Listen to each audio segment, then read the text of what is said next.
Welcome back again to the Owen Handy Show. I'm Harold Bolton, sports editor George Bremer, joined again by AU men's basketball coach Owen Handy, and our guest this week, Brett Anderson. Coach, not the week that you were looking for, obviously, but what, especially from the Wisconsin tournament, you're playing two really good programs. What can you learn as a team moving forward from that? Hey boy, I was really disappointed with how we played on that trip. I thought in the first game, I just thought we didn't compete. I thought we didn't play hard. St. Norbert's a really good team, well-disciplined, well-coached, well-prepared. And that's a game that I can be content with us losing if we compete hard and lose. And I really thought in the second half of that game we rolled over and died. So I really challenged the guys the next day against River Falls to bounce back and compete for 40 minutes, which I thought we did, but I didn't think we played very well. So I was pleased to solve the competitiveness problem, but needed to get, just weren't very sharp. I mean, we turned the ball over, we made mistakes, we didn't run things the way we were supposed to, we missed shots. You go through a litany of things where effort was good, but we didn't play well. Well, then you could get to the point where you can live with the effort, where the things within your control you've taken care of, but we need to play better. So pretty disappointed with that trip, not in terms of coming back with 2 losses, because against teams that good, that chance is always in play, that you can play well and lose those 2, but disappointed that we didn't really compete for both of those games. How about on Saturday coming home and then losing really a nice tight game with Hanover? Yeah, I thought we competed hard for 40 minutes when I walked out of the gym on Saturday and felt like we just hadn't done quite enough to win the game. Watching the game on tape, I thought we played really, really poorly defensively. I thought the things we walked through, the things we prepared for, but also some of our baseline expectations defensively we didn't do. We had guys not jumping to the basketball when the ball moved. We didn't defend simple screens the way we're supposed to defend them, not even complicated stuff, not stuff I think that they expect to score consistently out of, but stuff that sets up their stuff we didn't defend. So I would tell you, I felt like in my 4 years here, that was the worst defensive effort that we've given. Not thrilled with the week on too many levels. Brett, obviously teams go through bad stretches. As a player, how do you approach this week now knowing there's some things you need to work on?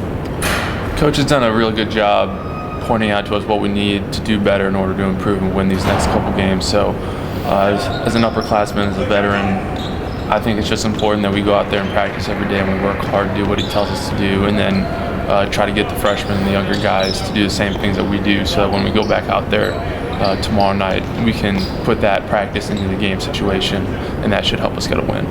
Is there disappointment in the defensive slump? Because I think you always know shots, some nights they're not going to fall. There's things you can't control on that end. But do you feel like defense is something that should be there every day? You would think it would be, yeah. Obviously, a couple of those games, our shots just weren't falling. We were taking good shots that were open, shots that we weren't complaining about, they weren't falling, but defensively, we just weren't given the effort that we needed to. And defense is one of those things that you can kind of control. If you play hard, you're going to get a pretty consistent effort on defense. We just didn't play very hard. Coach, you're now entering a run here. We're into January. You're kind of very focused on conference play at this point. As this week comes in, what are you looking for in practice? What are you looking for this team to respond from where they are right now? I think the first thing is we've got to have, if we're going to play games with defensive intensity, we've got to practice with some defensive intensity. So, if they are not defending, that lies on me. I mean, I have not. Everything, as a coach, everything your players do, you either have taught or you've permitted.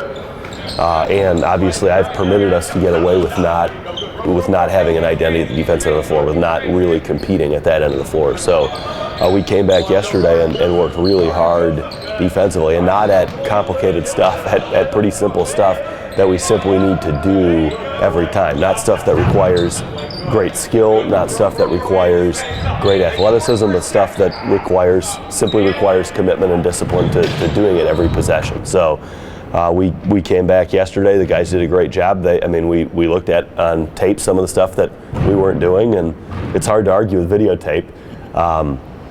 And put some consequences on stuff, and when guys didn't do things in practice, we followed through those consequences. And I thought our intensity, our effort, our commitment to doing those things took a step forward, and that's what I expect. I mean, we've got high quality guys in the locker room, guys who want to win, so I wouldn't expect anything less than when we challenge them for them to respond to it. The question isn't, do you respond immediately when challenged? The question is, how do we come back today and practice? How do we play Wednesday? How do we practice Thursday? Is it something we do over the short term because it's immediate, or is it something that we're committed to and will do every time out? Well, that we'll find out over time. But I think people from the outside, I don't want to say they'll panic, but they'll look at 3 straight losses and then they'll have all these thoughts in their heads. As a player, though, can you look at things and say it's not necessarily a lot of big things? There's some small details that if you take care of will change the big picture quite a bit. Yeah, coaches pointed out to us in film it's only been a couple of possessions that have gotten our way of getting those couple of wins. So it's not anything drastic that we need to change to start getting wins in conference. It's just little things that we need to do more consistently and just do those better. And I think we should be competitive the rest of the way in conference as long as we fix those things. Coach, 2 home games this week. Is it nice to have that kind of situation when you're trying to find your feet again? Sure. Yeah, I think referencing what Brett just mentioned, we talked about if you flip 6 possessions in those 3 games that we've lost in conference play, we're really 6 possessions from being 4-0 in conference play and having everybody talking about what a great team we are. The dilemma is if you flip those 6 possessions, we're not that much better as a team. Just good enough to have won those 3 close games instead of losing them. And so I hope as a coach and as a team, we would have the same mentality. I'd have the same message if we were 4-0 versus 1-3, even if it was only 6 possessions, and that we would still have the idea of, hey, we got to show up and get better in a few of these areas. So from that perspective, I'm honestly thinking less about winning our next 2 games and more about, can we solve these couple of problems that we need to solve? Can we compete every possession defensively? Will we jump to the ball every time it moves? That sort of a thing. Is our focus going to be where it needs to be on our closeout? So we know I am recovering to a shooter, I'm recovering to a driver. If we can solve that and worry about that instead of thinking about what it says on the scoreboard, then I think the scoreboard takes care of itself. If we're worried about the scoreboard, we probably end up executing the way we have the last couple of games. So from that perspective, big picture, we've got to be thinking about the process of getting better as a team.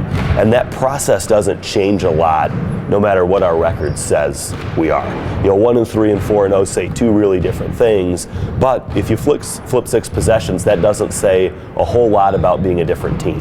And we need to get better as a team regardless of whether our record says our 4-0 or 1-3. So I would say that's our focus this week. Let's get better as a team. Let's get better at these things we need to work on. If we do that, then those wins take care of themselves and we feel like it's a pretty good week. And if we don't, we're probably talking next week, Monday, about the things we need to keep working on to get better. Brett, is there a sense of urgency with the situation the way it is in the conference? Not panic by any stretch of the imagination, but do you feel like these things need to be fixed quickly with this team? Well, obviously, the sooner they get fixed, the better, but it is a long season. We have a lot of opportunities ahead of us still.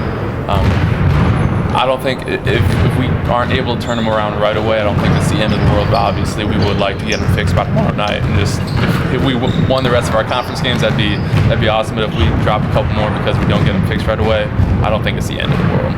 Exactly, Coach. When you look at these opponents coming up this week, what do you see? 2 pretty good teams. It's Defiance and Bluffton. Both are 3-1. I think we've got 5 teams tied at 3-1 in conference play right now, so both Defiance and Bluffton are sort of in that log jam. 2 pretty different teams. Defiance is a really well balanced team offensively. They've got a number of weapons. They've got a number of guys who can put 20 points up either by making perimeter jump shots, slashing to the rim, scoring in the post. A pretty good defensive team. They'll vary their defensive looks a little bit. And then you look at Bluffton, which is a team with not just one good player, but one glaringly good player, an All-American big man in Thane Recker, who's just an exceptionally talented kid, and then a guard by the name of Austin Rohde, who's scoring at a pretty good clip as well. So two pretty different teams in terms of style of play, in terms of personnel, but that's what you get in our league. It's a really interesting grab bag of different styles and different different ways teams play and different coaching philosophies. It's part of what makes it so much fun. Is each time out you have to approach in a different way, and as a coach, the game prep is enjoyable. It's a different challenge for each opponent. All right. Thanks a lot for your time. Everybody, tip-off is 7 p.m. 7:30. 7:30 p.m. here on Wednesday against Defiance, and 4 o'clock on Saturday. That one will be preceded by a 2 p.m. game with the women. Thanks a lot, guys, and good luck this week. Good. Thanks, George.